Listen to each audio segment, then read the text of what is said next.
Ayan, dito tayo ngayon sa may MOA. So guys, pupunta tayo sa Binis, Grand Binis sa may McKinley.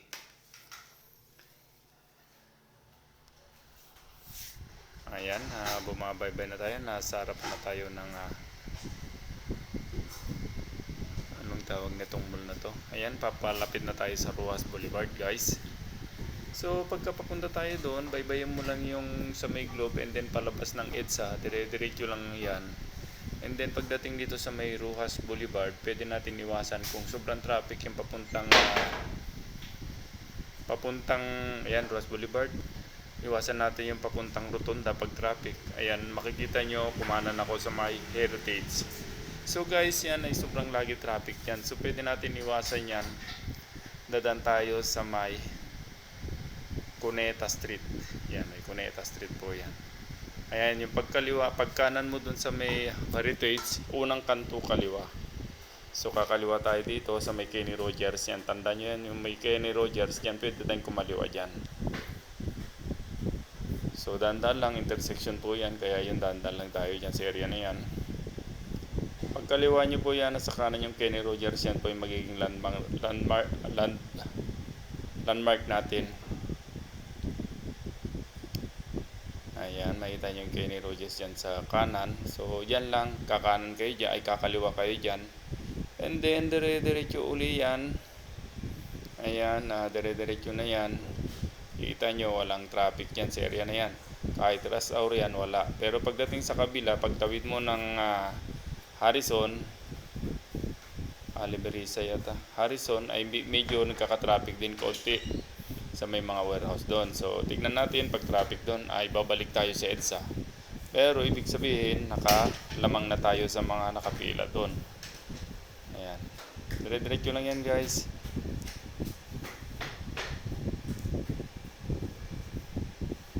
Ayan, intersection na ulit yan. Lalabas na tayo sa may Liberisa.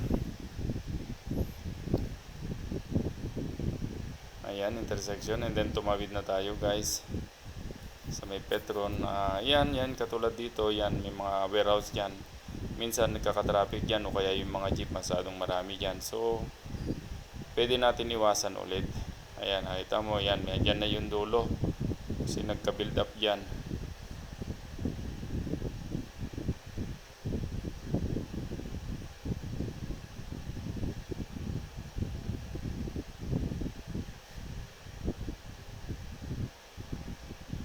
Ayan, dire-diretso na tayo. Nakalabas na tayo ng EDSA. Ayan guys, pag dinire-diretso mo yun, labas ka sa may LRT. Pagdating mo sa LRT, nakat ko pala yun doon. Pagdating mo sa may LRT, kaliwa ka lang and then kanan. Rotunda na po yun. So ayan, nasa EDSA na tayo guys. And then pagdating sa EDSA, dire-diretso lang yan. Iwasan lang natin yung may pagsiksikan sa gilid. Pumesto ko lang sa may gilid ng way ng bus lane. And then dire-diretso.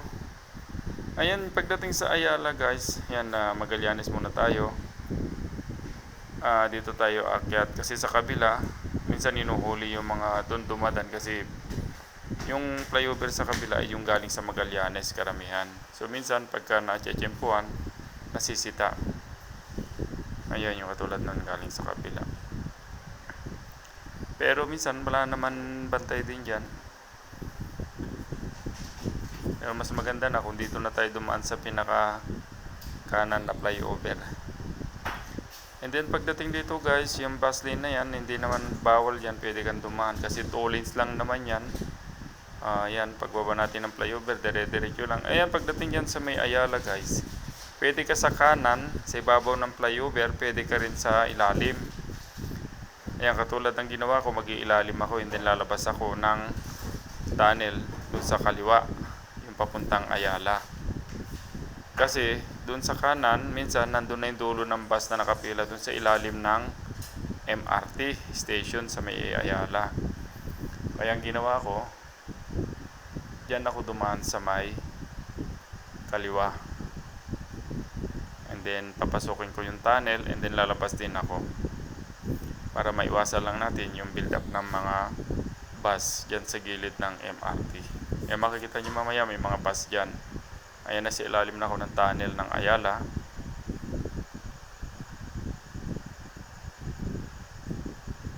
Ayun guys, naman yung YouTube natin, subscribe na rin kung hindi pa kayo nakasubscribe para tuloy-tuloy lang ang mga upload natin ng video. Ayun guys, yung mga bus na sinasabi ko na mahaba minsan inaabot dun sa ibabaw.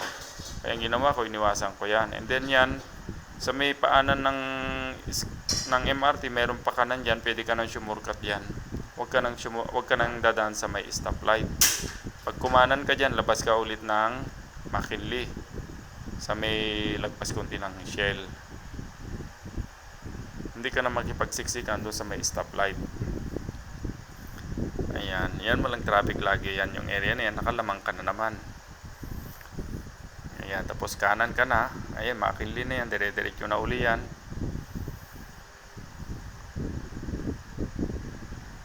So dito guys, dalawa naman ang way papunta dyan sa Binis na yan. Pwede ka rin dumaan sa may gate 3, sa may Luton,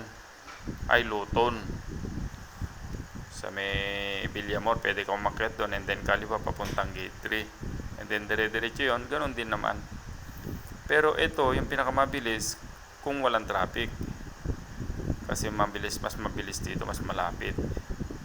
Katulad ngayon, dumaan ako, hindi masyadong mahaba yung traffic, dire-diretso lang yan, and then nagkaka-build up na lang doon sa may bago mag-stoplight doon sa may 5th Avenue. Ayan, hindi naman masyadong mano yung way na yan, dire-diretso lang. So i-upload natin sa YouTube to. Ayan, nandyan na yung dulo ng build up, pero ito hanggang sa may 5th Avenue lang.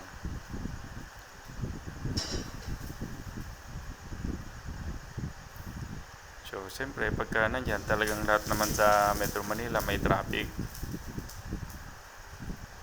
Pero minsan nakakalamang tayo minsan kung alam mo yung mga dapat mong shortcutan. Nakakalamang tayo ng konti. Ayan guys, so sa stoplight, 5th Avenue na yan, kakanan na tayo. Ayan, dire-diretso na lang din uli yan.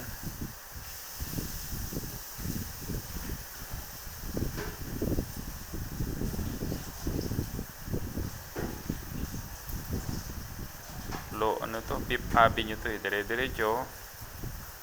Ayan, may isang stoplight yan, diretso lang, pumesto ka sa kanan para hindi ka mahuli, kasi yung kaliwa, pakaliwa yan, papasok ulit ng BGC. So dire-diretso lang yan, wala naman ibang way yan. Pagdating dito, yan yung sa may McKinley Hills na yan, pwede ka rin dumaan dyan kung sobrang traffic yung padiretso. Meron dyan na, yan yung kinananan ng kotse na yun, pwede kang kumanan dyan, and then kaliwa ka ulit, labas mo, doon din ulit sa stoplight na tutumbukin natin. So minsan pag mahaba dito, doon din ako dumadaan.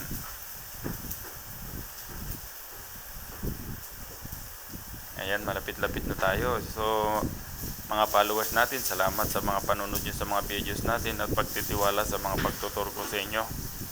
Tuturo ko sa mga daan. Thank you, and then paki-subscribe na rin yung YouTube channel natin.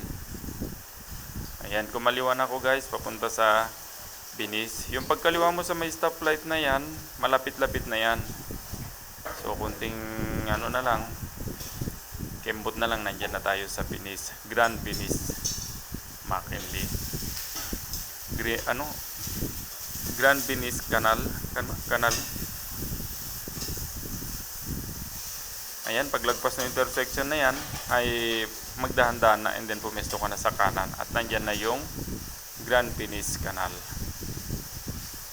Ayan, papansin nyo, ayan, yung footbridge na yan, ayan na yung pakanan. And then kung gusto nyo mag-park, pagdating nyo sa lobby, umikot lang kayo, nandun sa may bandang likod, kanan lang, makikita nyo na doon yung entrance ng parking ng Grand Binis. Doon po ang parking yan. Ayan, nasa lobby na tayo. And then kung gusto nyo mag-park, ikutin nyo lang to, yan direksyon na yan. And then sa kabila, kanan ulit, pusto kanan, makikita nyo yung entrance ng parking doon. Ayan guys, malapit na tayo. So thank you. Boy Kalya, please subscribe.